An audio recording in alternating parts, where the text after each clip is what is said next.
తిరిగి BCN news కి స్వాగతం.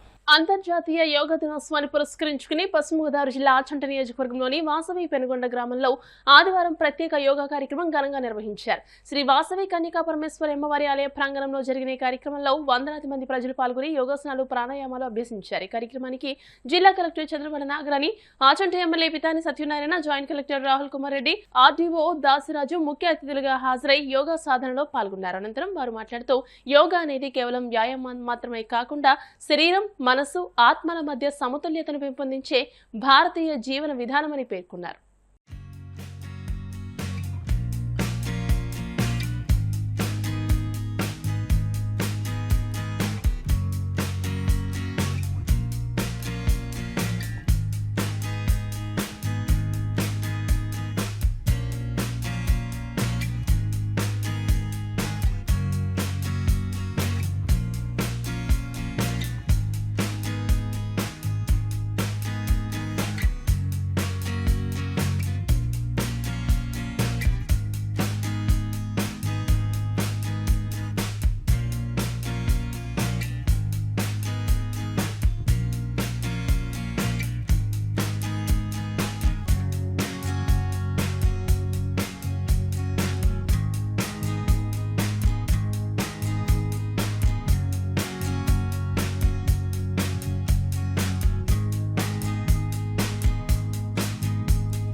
ఈ కార్యక్రమానికి మంచి ఆరోగ్యం అందివ్వాలన్న ఉద్దేశంతో, మంచి ఆరోగ్య ఆంధ్రప్రదేశ్ స్థాపించాలన్న ఒక మంచి ఉద్దేశంతో మన గౌరవ సీఎం గారు మరియు మన ప్రధాని మోడీ గారు ప్రజల్ని ఇన్స్పైర్ చేసి ఈ కార్యక్రమంలో పాల్గొనే విధంగా చేయడం, అది మనందరికీ చాలా సంతోషించదగ్గ విషయం. మంచి ఆరోగ్యాన్ని ఇచ్చే విషయం కూడా. అందరూ ఈరోజు మాత్రమే కాకుండా ప్రతిరోజు యోగాని ప్రాక్టీస్ చేయాలి.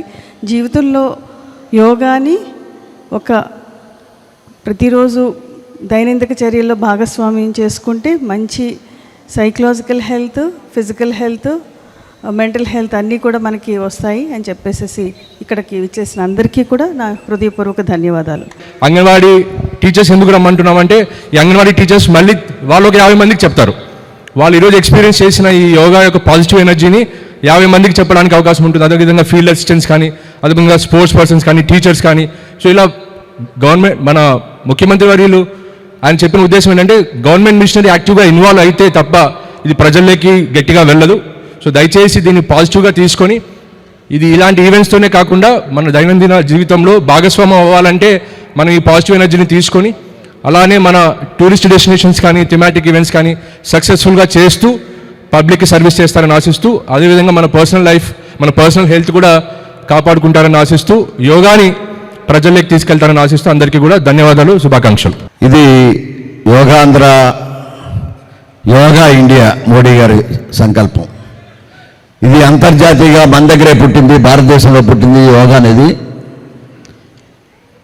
దాంట్లో ప్రధాన భూమిక వహించాలనేది మన ముఖ్యమంత్రి చంద్రబాబు నాయుడు గారి యొక్క ఆలోచన. ఏదన్నా ఈ కార్యక్రమం ఆంధ్రప్రదేశ్లో ఎక్కడా లేని విధంగా ప్రజల్ని, విద్యార్థుల్ని, ఆఖరి గ్రామంలో ఉండే, పట్టణంలో ఉండే ప్రజలందరినీ, ఆఖరికి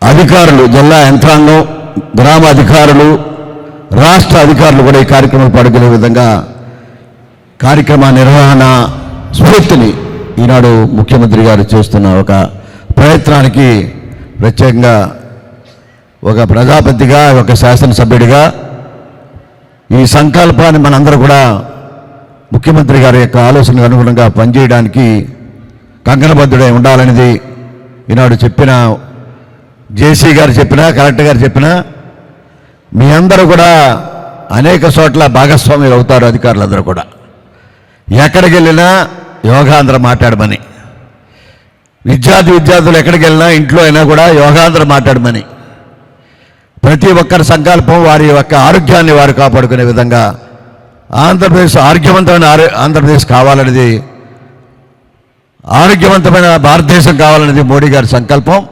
దీనికి అనుగుణంగా మనందరూ కూడా కార్యక్రమ నిర్వహణలో పాల్గొన్న ప్రతి ఒక్కరు కూడా నా తరపున, ప్రభుత్వం తరపున, మీ అధికారుల తరపున హృదయపూర్వక అభినందనలు, ధన్యవాదాలు అర్పించుకున్నాం.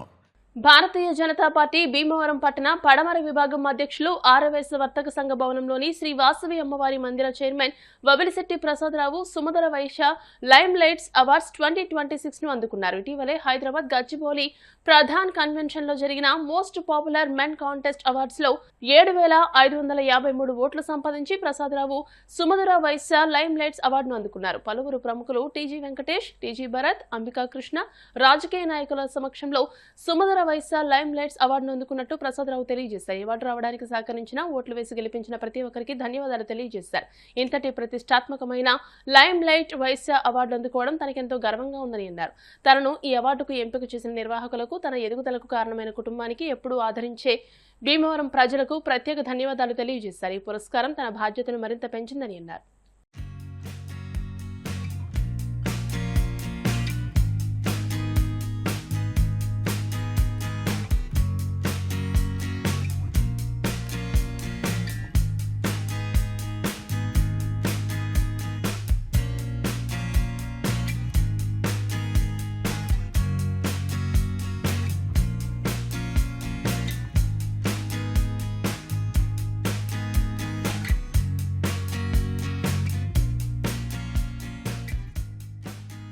మేతలు, మందులు, ఎరువుల ధరలను తగ్గించి చేపలు, రొయ్యలకు గిట్టుబాటు ధరలు కల్పించడం ద్వారా ఆక్వా రైతాంగాన్ని ఆదుకోవాలని కౌలు రైతుల సంఘం రాష్ట్ర అధ్యక్షులు బి బలరాం ప్రభుత్వాన్ని డిమాండ్ చేశారు. కలిదిండి మండలం భాస్కర్రావుపేటలో ఆక్వా రైతాంగ సమస్యలపై నిరసన కార్యక్రమం నిర్వహించారు. ఈ సందర్భంగా ఆయన మాట్లాడుతూ ప్రభుత్వాలకు ఆక్వా ఉత్పత్తుల ద్వారా వేల కోట్ల రూపాయలు విదేశీ మారక ద్రవ్యం, పన్నులు, సెస్ల రూపంలో ఆదాయం వస్తున్నప్పటికీ ఆక్వా రైతులు మాత్రం సంక్షోభంలో కూరుకుపోతున్నారని ఆవేదన వ్యక్తం చేశారు. ఆక్వా ఉత్పత్తులకు సరైన గిట్టుబాటు ధరలు లేక రైతులు నష్టాల బారిన పడుతుంటే, మరోపక్క మేతల కంపెనీలు మేతల ధరలు తగ్గించకపోగా తమ ఇష్టానుసారంగా ధరలు పెంచుకుంటున్నప్పటికీ ప్రభుత్వం నియంత్రించకపోగా చోద్యం చూస్తుందని ఎద్దేవా చేశారు. ప్రభుత్వం సత్వరమే మేతల కంపెనీలతో మాట్లాడి ధరలు తగ్గించాలని, చేపలు, రొయ్యలకు గిట్టుబాటు ధరలు కల్పించాలని, రైతులందరికీ విద్యుత్ సబ్సిడీ వర్తింపజేయాలని, ఆక్వాజోన్ ప్రాంతాల్లో రోడ్లు, మౌలిక వస్తువులు కల్పించాలని, మంచినీటి సమస్యను పరిష్కరించాలని, కోల్డ్ స్టోరేజీలు నిర్మించి ఆక్వా రైతాంగాన్ని ఆదుకోవాలని, పెంచిన డీజిల్, పెట్రోల్, గ్యాస్ ధరలను తగ్గించాలని కోరారు. జూలై 3, 4, 5 తేదీల్లో ఏలూరులో జరగనున్న రైతు సంఘం 23వ రాష్ట్ర మహాసభలలో ఆక్వా రైతాంగ సమస్యలతో పాటు అన్ని రకాల పంటల రైతుల సమస్యలపైన చర్చించి తీర్మానాలు చేయడం జరుగుతుందని, జూలై 3వ తేదీన జరిగే ప్రదర్శన బహిరంగ సభలో రైతులు పెద్ద ఎత్తున పాల్గొనడంతో పాటు మహాసభలకు ఆర్థికంగా సహకారం అందించి జయప్రదం చేయాలని కోరారు. ఈ కార్యక్రమంలో వ్యవసాయ కార్మిక సంఘం జిల్లా సహాయ కార్యదర్శి శేషపు మహంకాళిరావు, రైతు సంఘం నాయకులు వీరవల్లి భాస్కర్ రావు, దొంగ వెంకట సత్యనారాయణ, గద్దె అనిల్ కుమార్, బుస్సా రామనాగేంద్రరావు, పతివాడ పెద్దిరాజు, కామవరపు వెంకటేశ్వరరావు, వేటూరి చంద్రరాజు, కేతా సూర్యరావు, కౌరు విశ్వేశ్వరరావు, చింతపల్లి కోటేశ్వరరావు, రైతులు తదితరులు పాల్గొన్నారు. ఆక్వా రైతుల్ని ఆదుకోవాలని ఆంధ్రప్రదేశ్ రైతు సంఘం తరపున కేంద్ర రాష్ట్ర ప్రభుత్వాలని డిమాండ్ చేస్తున్నాం. ఈ రోజున కలిదిండి మండలం భాస్కర్రావుపేటలో ఆక్వా రైతుల సమస్యలపై ఈ రోజున ఆందోళన, నిరసన కార్యక్రమాలు చేస్తున్నాం. కంపెనీలు ఫీడ్ ధరల్ని విపరీతంగా పెంచేసి రైతులు ఫీడ్ ధరల్ని తగ్గించమంటే కంపెనీలు పెంచేసి రైతుల మీద భారాలు వేస్తున్నాయి. పెంచినటువంటి ఫీడ్ ధరల్ని తక్షణం తగ్గించాలని డిమాండ్ చేస్తున్నాం. అలాగే కేంద్ర ప్రభుత్వం ఇటీవల పెట్రోల్ ధరలు, డీజిల్ ధరలు, వంట గ్యాస్ ధరలు, ఎరువుల ధరలు విపరీతంగా పెంచేసింది. దీనివల్ల ప్రజానీకం మీద, రైతాంగం మీద విపరీతమైనటువంటి భారం పడుతుంది. పెంచినటువంటి పెట్రోల్ ధరలు, డీజిల్ ధరలు, వంట గ్యాస్ ధరలు, ఎరువుల ధరలు, ఆక్వా ఫీడ్ ధరలు వెంటనే తగ్గించాలి, గతంలో ఉన్న రేట్లు కూడా తగ్గించాలి అని ఆంధ్రప్రదేశ్ రైతు సంఘం తరఫున డిమాండ్ చేస్తున్నాం. ఆక్వా రైతులు అన్ని విధాలుగా కూడా నష్టపోతున్నారు. కష్టపడి పండిస్తున్నటువంటి రొయ్యలకి, చేపలకి సరైనటువంటి ధర రాక నష్టపోతున్నారు. రొయ్యలకి చేపలకి గిట్టుబాటు ధర కల్పించి ఆక్వా రైతుల్ని ఆదుకోవాలని కోరుతున్నాం. నాణ్యమైన ఫీడ్ అందించాలని కోరుతున్నాం. సీడ్ ధరలు నియంత్రించాలని డిమాండ్ చేస్తున్నాం. రైతులకు ఇస్తున్నటువంటి కరెంటు రాయితీ హామీని అమలు చేయాలని కోరుతున్నాం. అలాగే ట్రాన్స్ఫార్మర్లు ఇతర వస్తువుల ఖరీదులు విపరీతంగా పెరిగిపోయినాయి, వాటిని తగ్గించాలి, ఆక్వా రైతులకు భారం లేకుండా చూడాలని కోరుతున్నాం. ఆక్వా ఉత్పత్తులు కోల్డ్ స్టోరేజ్ సౌకర్యాలు కూడా కల్పించాలని ప్రభుత్వాన్ని కోరుతున్నాం.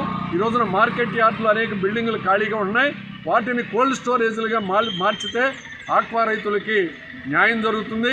అలాగే కేంద్ర ప్రభుత్వం కానీ రాష్ట్ర ప్రభుత్వం కానీ వేల కోట్ల రూపాయల ఆదాయం పొందుతుంది ఆక్వా ద్వారా, కానీ ఆక్వా రైతులు మాత్రం పట్టించుకోవట్లేదు.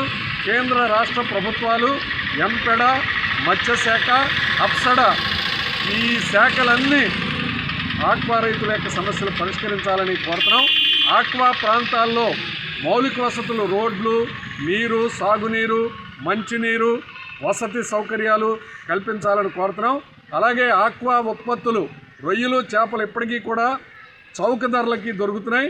పౌష్టికాహారం అంచేత పిల్లలకి హాస్టల్స్లో మధ్యాహ్న భోజనంలో, మిలిటరీలో దేశీయ వినియోగం, రాష్ట్రీయ వినియోగం పెరిగేలాగా చర్యలు తీసుకోవాలని కోరుతున్నాం. ఆక్వా రైతుల నుంచి ఆదాయం పొందడమే కాదు, ప్రభుత్వాలు ఆక్వా రైతుల్ని కష్టాల నుంచి గట్టెక్కించి ఆదుకోవాలని డిమాండ్ చేస్తున్నాం. ఆక్వా రైతుల యొక్క సమస్యలు పరిష్కరించకపోతే భవిష్యత్తులో ఆందోళన చేస్తామని హెచ్చరిస్తున్నాం. జూలై 3, 4, 5 తారీఖుల్లో ఏలూరులో రైతు సంఘం రాష్ట్ర మహాసభలు జరుగుతున్నాయి. ఈ మహాసభల్లో ఆక్వా రైతులు, ధాన్యం రైతులు, పత్తి రైతులు, పొగాకు రైతులు, మొక్కజొన్న రైతులు, ఆయిల్ పామ్ రైతులు, కోకో రైతులు, అన్ని పంటల రైతుల సమస్యల్ని చర్చిస్తాం. 3వ తారీఖున వేలాది మంది రైతులతో ఏలూరులో అన్ని పంటల రైతులతో ప్రదర్శన, పెద్ద బహిరంగ సభ జరుగుతుంది. ఆల్ ఇండియా నాయకులు, రాష్ట్ర నాయకులు అందరూ కూడా పాల్గొంటారు. 4, 5 తారీఖుల్లో రాష్ట్రంలో అన్ని జిల్లాల నుంచి వచ్చినటువంటి రైతు ప్రతినిధులతోటి మహాసభ జరుగుతుంది. రైతు సమస్యల్ని చర్చిస్తాం. రైతులు పండించే పంటలకి మద్దతు ధరలు ఇవ్వాలని డిమాండ్ చేస్తాం. ఏలూరులో జూలై 3, 4, 5 తారీఖుల్లో జరిగేటువంటి రైతు సంఘం రాష్ట్ర మహాసభలు జయప్రదం అవడానికి రైతులు, పెద్దలు, దాతలు అందరూ కూడా సహకరించాలని విజ్ఞప్తి చేస్తున్నాం. వర్ధిల్లాలి రైతు సంఘం, వర్ధిల్లాలి రైతు సంఘం, వర్ధిల్లాలి వ్యవసాయ కార్మిక సంఘం, వర్ధిల్లాలి. భీమవరం కేంద్రంగా సేవలందిస్తున్న ఇండియన్ రెడ్ క్రాస్ సొసైటీ పశ్చిమ గోదావరి జిల్లా శాఖ ఆధ్వర్యంలో నిర్వహిస్తున్న తనకు రక్తనిధి కేంద్రం రాష్ట్ర స్థాయిలో ప్రతిష్టాత్మక పురస్కారాన్ని అందుకుని జిల్లా ఖ్యాతిని రాష్ట్ర స్థాయిలో చాటింది. ప్రపంచ రక్తదాతల దినోత్సవాన్ని పురస్కరించుకుని Indian red cross society Andhra Pradesh రాష్ట్ర శాఖ ఆధ్వర్యంలో ఏలూరులో నిర్వహించిన ప్రత్యేక కార్యక్రమంలో ఈ పురస్కారాన్ని ప్రదానం చేశారు. రాష్ట్ర వ్యాప్తంగా రక్త సేకరణ, స్వచ్ఛంద రక్తదాన శిబిరాల నిర్వహణ, అత్యవసర పరిస్థితుల్లో రోగులకు రక్తం అందించడం, రక్తదానంపై ప్రజల్లో అవగాహన కల్పించడం వంటి అంశాలలో విశిష్ట సేవలందించినందుకు పశ్చిమ గోదావరి జిల్లా రక్తనిధిని రాష్ట్ర శాఖ ప్రత్యేకంగా సత్కరించింది. కార్యక్రమానికి ఆంధ్రప్రదేశ్ రాష్ట్ర వైద్య, ఆరోగ్య, కుటుంబ సంక్షేమ శాఖ ముఖ్య కార్యదర్శి సౌరభ్ గౌర్ ముఖ్య అతిథిగా హాజరయ్యారు. ఆయన చేతుల మీదుగా ఇండియన్ రెడ్ క్రాస్ సొసైటీ పశ్చిమ గోదావరి జిల్లా chairman doctor MSV Shivarama Bhadriraju రాష్ట్ర స్థాయి పురస్కారం, ప్రశంసా పత్రాన్ని అందుకున్నారు. ఈ సందర్భంగా డాక్టర్ బద్రిరాజు మాట్లాడుతూ పశ్చిమ గోదావరి జిల్లా రెడ్ క్రాస్ ఆధ్వర్యంలో గత ఏడాది కాలంలో జిల్లా వ్యాప్తంగా సుమారు 3100 యూనిట్ల రక్తాన్ని సేకరించి అత్యాధునిక పద్ధతుల్లో పరీక్షించి అవసరమైన రోగులకు అందించామని తెలియజేశారు. స్వచ్ఛంద రక్తదాన శిబిరాల నిర్వహణలో జిల్లా రాష్ట్రంలోనే ఆదర్శంగా నిలిచిందని పేర్కొన్నారు. అత్యవసర పరిస్థితుల్లో రోగులకు తక్షణ రక్త లభ్యత కల్పించడం, యువతలో రక్తదానంపై చైతన్యం కలిగించడం, వివిధ విద్యా సంస్థలు, స్వచ్ఛంద సంస్థలు, సామాజిక సేవా సంఘాలతో కలిసి నిరంతరం రక్తదాన శిబిరాలు నిర్వహించడం వంటి కార్యక్రమాలు ఈ గుర్తింపుకు కారణమయ్యాయని ఆయన వివరించారు. ఈ విజయానికి సహకరించిన జిల్లా కలెక్టర్, జాయింట్ కలెక్టర్, వివిధ శాఖల జిల్లా అధికారులు, రెడ్ క్రాస్ జిల్లా కమిటీ సభ్యులు, స్వచ్ఛంద రక్తదాతలు, రక్తదాన శిబిరాల నిర్వాహకులు, రక్తదాతల ప్రేరకులు, వైద్యులు, విద్యా సంస్థలు, యాజమాన్యాలు, స్వచ్ఛంద సంస్థలు, మీడియా ప్రతినిధులు, సేవాభావంతో ముందుకు వచ్చిన ప్రతి ఒక్కరికి జిల్లా రెడ్ క్రాస్ శాఖ తరపున హృదయపూర్వక ధన్యవాదాలు తెలియజేశారు. ఈ పురస్కారం మరింత బాధ్యతను పెంచిందని, భవిష్యత్తులో జిల్లాలో రక్తదాన ఉద్యమాన్ని మరింత విస్తృత స్థాయికి తీసుకువెళ్లేందుకు కృషి చేస్తామని డాక్టర్ బద్రిరాజు పేర్కొన్నారు. ప్రతి ఆరోగ్యవంతుడు స్వచ్ఛందంగా రక్తదానం చేసి ప్రాణదాతగా మారాలని ఆయన పిలుపునిచ్చారు. రక్తదానం మహాదానం అనే సందేశాన్ని ప్రజల్లోకి మరింత బలంగా తీసుకెళ్లడమే తమ లక్ష్యమని ఆయన తెలిపారు. వార్తలు ముగించే ముందు ముఖ్యాంశాలు మరోసారి. రక్తదానం ప్రాణదానంతో సమానం. ప్రపంచ రక్తదాతల దినోత్సవం సందర్భంగా భీమవరం ఆనంద ఫంక్షన్ హాల్లో ఆర్ఆర్ ఫ్రెండ్స్ సేవా సమితి ఆధ్వర్యంలో నిర్వహించిన మెగా రక్తదాన శిబిరంలో జిల్లా కలెక్టర్ నాగరాణి.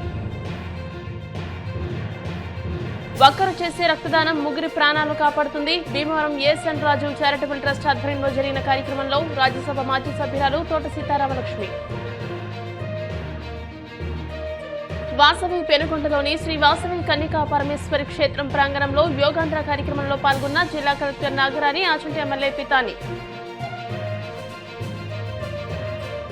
శ్రీ విజ్ఞాన వేదిక ఆధ్వర్యంలో భీమవరంలో రక్తదాతలకు సత్కారం. ఈ వార్తలు ఇంతటితో సమాప్తం. మరిన్ని వార్తల కోసం BCN digital YouTube channel, Facebook page ని ఫాలో అవ్వండి. అప్డేటెడ్ వార్తల కోసం ప్లీజ్ సబ్స్క్రైబ్.